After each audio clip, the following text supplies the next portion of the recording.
Hello guys, welcome to my channel. मैं बहुत दिनों बाद अपलोड कर रही हूँ वापस एक वीडियो एंड हमारा 7th house navamsha series is still pending. तो आज I am going to cover the topic Ketu in the 7th house of your D9 navamsha chart. अब इससे पहले कि हम आगे बढ़े, मैं बताना चाहती हूँ कि मैंने already Venus in the 7th house का भी वीडियो बनाया था, बट क्योंकि कुछ ग्लिचेस थे उसमें, so I had to delete that and मैं थोड़े दिनों में उसको वापस अपलोड करूँगी। So talking about Ketu in the 7th house of your D9 navamsha chart, तो ये केतु जो है 7th हाउस में जब भी आपके D9 नवांशा चार्ट में है, तो ये वीडियो जो है इसमें आप देखेंगे कि कैसे एक कार्मिक पैटर्न दिखता है जब भी हम केतु और राहु की बात करते हैं 7th हाउस में, स्पेशली नवांशा चार्ट में। अब आपको पता ही होगा कि नवांशा चार्ट जो है, मैंने हमेशा बताया ही है कि नवांशा चार्ट बताता है कि आपके मैरिज की लाइफ जो है वो कैसी रहेगी, मैरिज के बाद आपके लाइफ में क्या चेंजेस आएंगे। Specifically first and 7th house देखना बहुत ज़रूरी है। एंड नवांशा चार्ट आपकी डेस्टिनी भी बताता है, आपका लक बताता है, एंड आपका प्लैनेट्स जो है, जितने भी आपके प्लैनेट्स हैं उनका इनर स्ट्रेंथ कैसा है वो भी नवांशा चार्ट बताता है। जैसे कि अगर आपका बर्थ चार्ट जो है वो कि लेट्स से थोड़ा वीक है, आपके प्लैनेट्स जो हैं they are not as strong, लेकिन आपका अगर नवांशा चार्ट स्ट्रॉन्ग है तो ऐसा समझ लीजिए कि आपके जो प्लैनेट्स हैं मेन चार्ट में जो कि वीक हैं वो 50% कम वीक हो गए, एज इन वो 50% स्ट्रॉन्ग हो गए। So navamsha chart has a lot of importance. And navamsha chart आपके लाइफ के पास्ट लाइफ के आपके मेजर ब्लेसिंग्स को भी बताता है, क्योंकि ये एक ऐसा चार्ट है जो कि आपकी डेस्टिनी बताता है। तो it is a very important chart. And जब भी हम मैरिज के बारे में जानते हैं तो we have to look at the navamsha chart. तो इस वीडियो में we are going to cover the 7th house of the navamsha chart, and अगर वहाँ पे केतु प्लेस्ड हो तो कैसे आपको ये पोजिशन को रीड करना है, ये मैं इस वीडियो में बताऊंगी। So let's first discuss what exactly is the 7th house of navamsha chart. अब देखिए, बहुत लोगों को इसमें कन्फ्यूजन होता है कि do we have to look at the navamsha chart और do we have to look at our D1 chart.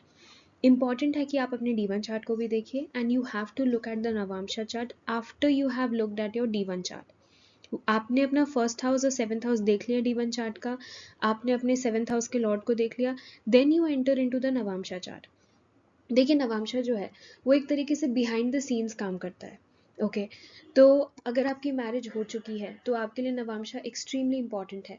नहीं तो फिर if you are already above the age of 35, तो भी नवांशा चार्ट आपके लिए बहुत इंपॉर्टेंट है, क्योंकि navamsha chart is kind of the chart जिसमें आप ट्रांसफॉर्म कर जाएंगे बाद में जाके। सो आपका जो लेटर हाफ ऑफ लाइफ है that is usually seen by the navamsha chart, because navamsha chart बहुत एक्टिवेट होकर आपके ऊपर उसके इफेक्ट्स देने लग जाता है। तो हम जब 7th हाउस देखते हैं नवांशा चार्ट का, तो आप ऐसे सोचिए कि ये बिहाइंड द सीन्स है।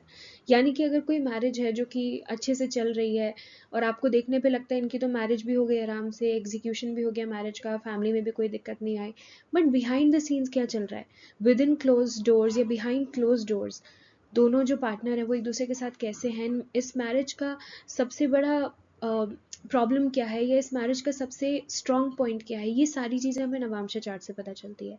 तो स्पेसिफिकली जो आपका 7th हाउस है नवांशा चार्ट का, वो देखना बहुत इंपॉर्टेंट होता है, क्योंकि वो आपके स्पाउस का इनर नेचर बताता है। स्पेशली आपके स्पाउस आपके साथ कैसा बिहेव करेंगे, आप क्या कनेक्शन लेके आए हैं, क्या कार्मिक बैकलॉग लेके आए हैं अपने पार्टनर के साथ, वो भी आप इस नवांशा चार्ट से देख पाते हैं, स्पेसिफिकली आपके फर्स्ट हाउस 7th हाउस से। End of course very important, आपके वीनस को एनालाइज करना बहुत ज़रूरी है नवांशा चार्ट में। मैंने वीनस वीडियो में भी बोला था, बट अगेन गाइज मैंने वो वीडियो डिलीट करके अब I have to upload that again, so please bear with me. मुझे थोड़े प्रॉब्लम्स आ रहे हैं, I don't know why these technical glitches are coming up again and again, but please bear with me, I would try to upload that video as soon as possible. तो जब हम Venus की भी बात करते हैं नवांशा चार्ट में, तो उसको देखना बहुत इंपॉर्टेंट होता है, क्योंकि वीनस आत्मकारक है। ओके, आपके नवांशा चार्ट का आत्मकारक है, दैट मीन्स कि एक, आप उसको ऐसे समझिए कि जो ड्राइवर है इस नवांशा चार्ट का वो वीनस है।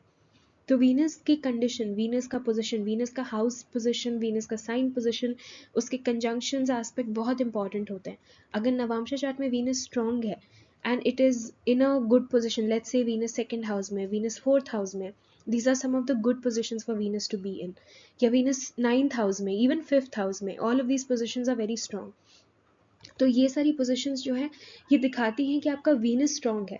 जब नवांशा चार्ट में वीनस स्ट्रॉन्ग होता है तो ऐसा समझिए कि मैरिज जो है उसका बेस स्ट्रॉन्ग है, इस मैरिज का जो आपको फ्रूट्स मिलेगा वो अच्छा मिलेगा। All right, but 7th house is equally important, क्योंकि वो आपके पार्टनर का नेचर बताता है। All right, so let's start with Ketu being in the 7th house. अब देखिए, जब भी राहु और केतु की हम बात करते हैं तो सबसे पहले राहु और केतु जो है वो एक कार्मिक एक्सिस है. मैं पहले भी बता चुकी हूँ कि हम जब भी 7th हाउस को देखते हैं तो हमें फर्स्ट हाउस को भी देखना बहुत ज़रूरी होता है D9 चार्ट में, बिकॉज ये एक्सेस है जो कि बताता है कि ये जो रिलेशन है आप जिसमें आप और आपके पार्टनर रहेंगे, इसमें एक दूसरे के साथ आप कैसे बिहेव करें, विद इन द मैरिज क्या चल रहा है. तो क्योंकि राहु केतु एक कार्मिक प्लैनेट है, even this axis is very कार्मिक इन नेचर. तो सबसे पहले तो ये चीज़ है कि अगर राहु आपके फर्स्ट हाउस में नवांश चार्ट के, तो there is going to be a lot of transformation in you after you get married. Okay, मैंने लोगों में इतना इतना बड़ा ट्रांसफॉर्मेशन भी देखा है कि एक फॉर एग्जाम्पल आप पहले एक एथीस्ट थे, एक I am just giving an example, and उसके बाद let's say you get married to someone जो कि आपका बिल्कुल प्लान नहीं था, आपने पहले ही सोचा था कि आपको मैरिज नहीं करना, आपको कोई इंटरेस्ट नहीं है मैरिज में, but then you met this one person जिसको आपको बस देख के लगा कि बस ये पर्सन आपके लिए बने हैं, and then you get married, and उसके बाद आपने अपने व्यूज़ जो है वो चेंज कर लिया, बहुत रिलीजियस हो गया, बहुत स्पिरिचुअल हो गए. ये सारे चेंजेस भी मैंने देखे हैं with Rahu in the first house. Okay, तो पहली चीज़ तो ये कि जब भी आपका राहु फर्स्ट हाउस में, केतु 7th हाउस में नवांशा चार्ट में, तो expect a very big transformation in your life after you get married. अब दूसरी चीज़ ये है जो कि बहुत इंपॉर्टेंट है. Now I would want you to please listen to this very carefully, don't panic. Ketu जब 7th हाउस में होते हैं तो I have seen two things in here. पहली चीज़ तो ये कि there can be a situation कि या तो इस लाइफ टाइम में there is a no marriage योग फॉर यू, एज इन या तो आप मैरिज में बिल्कुल ही इंटरेस्ट नहीं है, या तो फिर एक सेपरेशन भी मैंने देखा है जो कि पॉसिबल होता है 7th हाउस में केतु के साथ, कि आप अपने पार्टनर के साथ वो एक डिसइंटरेस्ट रह गया एंड उसके बाद there is a separation that happened. Okay, but this is something for which you have to check your 7th house lord along with Venus. अगर Venus strong है, let's say Venus and Ketu का conjunction है 7th house में, then it is a high chance, high possibility कि आप किसी past life के person के साथ connect हो सकते हैं. Like see, past life के तो हम सभी लोग जिनके भी साथ हम रहते हैं, सबसे हमारा एक past life का connection ही होता है, लेकिन देर can B this instant recognition. जब केतु 7th हाउस में होता है तो आप एक इंस्टेंट रिकग्निशन हो सकता है, या फिर एक आपको बस ऐसा लग सकता है आप किसी के इंसान से अगर मिल रहे हैं, आपको एक ऐसी फीलिंग आ सकती है कि you already know this person. Okay, तो ऐसा लगेगा ना कि आप बस इस इंसान को जानते हैं. लेट्स से आप पहली बार मिल रहे हैं उनसे या दूसरी बार मिल रहे हैं, बट यू विल फील एक फेमिलियरिटी कि आप इनको बस पहले से कभी जानते थे, and then you just thought of getting married. हो सकता है कि केतु 7th हाउस के साथ आपको मैरिज में बिल्कुल इंटरेस्ट नहीं हो, या आपने पहले गिव अप कर दिया हो कि मैरिज आपके लिए नहीं है. आप हो सकता है पहले ही सोच के बैठे कि marriage is not something that is for you, and आप अपने ऊपर फोकस करना चाह रहे हैं, या even you want to lead a very spiritual life, or you want to focus on your business or whatever. But इस प्लैनेट के साथ, Ketu in the 7th house के साथ, मैंने बहुत बार देखा है कि ऐसे सिचुएशंस आ सकते हैं कि एक अनएक्सपेक्टेड मीटिंग हो सकती है जो आपको बहुत ऐसा लगेगा ना कि एक बहुत अनयूजुअल सेटिंग में मीटिंग होती है. फॉर एग्जाम्पल आप कहीं जाने वाले थे एंड कुछ आपके सडन चेंजेस हो गए प्लान्स में, and then you ended up going to some other place and you met this one person जो कि आप पहली मीटिंग में आपको लगा कि you already know this person. तो वो एक सडन recognition, एक instant connection वाली फील होती है. तो इसलिए आपको लगेगा ना कि आप जब भी आपका केतु 7th हाउस में, there is a high possibility कि कोई पास्ट लाइफ का कनेक्शन आपके लाइफ में वापस आ सकता है. Past life love connection specifically, जहाँ पे आपको ऐसा नीड हो कि आप जब इस पर्सन के साथ है तो आपको खुद को ज़्यादा एक्सप्लेन नहीं करना पड़ता, बिना बोले बहुत सारी बातें हो जाती है. तो ये सारी चीज़ें भी मैंने देखा है Ketu in the 7th house. तो Ketu does have a potential to give you a marriage like this. But जैसा कि मैंने पहले बोला कि केतु दो डायरेक्शंस में जाता है. या तो केतु बिल्कुल भी एक मैरिज में आपको इंटरेस्ट नहीं देगा, and it can give you a single life, like bachelor kind of life for ever, और अ नन और a spiritual life for ever, और it can give you a connection with a person जिसके साथ आपको बस लगे कि हाँ ये इंसान तो मेरे लिए बना है. Okay, so it is going to be either of the two. अब इसके लिए you have to check your 7th house, because remember जब भी आप केतु और राहु को देखते हैं, पहली चीज़ तो उनके साइन को देखना बहुत ज़रूरी होता है. वो किस साइन में है, प्लस उनका लॉर्ड किस साइन में बैठा है. ओके, अलॉन्ग विद दिस, क्योंकि हम नवांशा की बात कर रहे हैं, वीनस को देखना बहुत ज़रूरी है. मैंने पहले ही बताया कि अगर वीनस और केतु 7th हाउस में है, this is one of the connections कि आपका कोई पास्ट लाइफ का लव कनेक्शन वापस आ सकता है. ओके, तो वो sudden recognition, instant recognition, sudden connection वाली भी यहाँ पे फीलिंग हो सकती है. बट केतु 7th हाउस में कंफ्यूजन भी देता है, ओके, स्पेशली बिकॉज आप, ये आपका चार्ट है, तो आप, बिकॉज आई एम अज्यूमिंग कि अगर आप इस वीडियो को देख रहे हैं दैट मीन्स कि आपका राहु फर्स्ट हाउस में होगा नवांशा में, एंड केतु 7th में होगा, तो this is applicable to you कि आप जब अपने पार्टनर को ढूंढेंगे ना, तो आपके माइंड में भी ये कंफ्यूजन रहेगा कि एक तरफ आपका माइंड बोलेगा कि नहीं, आपको मैरिज नहीं करनी, marriage is not meant for you, but एक दूसरे तरफ there is a part of you जो कि चाहेगा, you want that soul connection, you want that deep love, okay. तो ये दो चीजें हमेशा केतु के साथ चलती रहेगी, तो ये कंफ्यूजन आप हमेशा देखेंगे, कभी आप सोचेंगे कि नहीं नहीं, मैरिज आपके लिए नहीं है, आपको रिलेशनशिप में नहीं आना, it's not meant for you, but दूसरे साइड पे there is also a part of you which is seeking that deep spiritual love. And ये इसलिए भी होता है ना because Ketu is a very spiritual planet, and remember Ketu past life represent करता है, so it has a lot of potential to bring in a partner जो कि आपके पास्ट लाइफ से ही आपके साथ जुड़ा है, okay. And specifically this is because this is a कार्मिक पैटर्न, दिस इज अ कार्मिक axis, Rahu Ketu first and 7th house में, तो इसलिए मैंने कहा कि आपके अगर इस लाइफ टाइम में जब आपकी मैरिज होती है, स्पेशली केतु अगर 7th हाउस में है ना, आपके दूसरे प्लानिटरी पोजिशन ऐसे हैं जो मैरिज को सपोर्ट कर रहे हैं, then that definitely means कि इस मैरिज के बाद there would be a major transformation not just in you but also in your belief, आपके लाइफस्टाइल में, आपके बिलीफ में बहुत सारी चेंजेस आएंगे। Let's now move on to Ketu और क्या क्या रिप्रेजेंट करता है। I actually made a list, so इस आपके कन्वीनियंस पर्पज के लिए I also share it on the screen. तो मैंने यहाँ पे जो चीज़ें लिखी हैं वो चीज़ें कुछ मैंने आपको ऑलरेडी बता दी है कि जैसे एक सोल कनेक्शन होता है, soul recognition, okay, I am so sorry, यहाँ पे एक स्पेलिंग मिस्टेक है, सोल कनेक्शन, मेरा कहने का जो मतलब है वो ऑलरेडी मैंने एक्सप्लेन कर दिया कि एक इंस्टेंट रिकग्निशन भी आपको दे सकता है Ketu in the 7th house. And you know एक अनयूजुअल पोजिशन है with Ketu in the 7th house कि there can be a position that you are not interested in marriage at all, okay, and बस एक दिन आप एक ऐसे इंसान से मिले कि आपको बस लगा कि ये इंसान तो आपके लिए बना है, and you just get married to that person. And apart from this, this marriage can also be very unusual. For example, आपका background, let's say you are in IT, okay, आप एक IT सेक्टर में, and then you end up marrying an artist, okay, तो इन दोनों, ये दोनों आपके प्रोफेशन में कोई कनेक्शन नहीं है, हो सकता है आपका रिलीजियस बैकग्राउंड अलग हो, आपकी अपब्रिंगिंग अलग हो, तो यहाँ पे कनेक्शन, एक मिडिल ग्राउंड नहीं है, ओके। एंड इसके बाद भी आपको ऐसा लग सकता है कि इतने डिफरेंसेस होने के बाद भी आप एक दूसरे को बस जानते हो, and there is a bond जो बस आपको एक साथ होल्ड करके रखती है।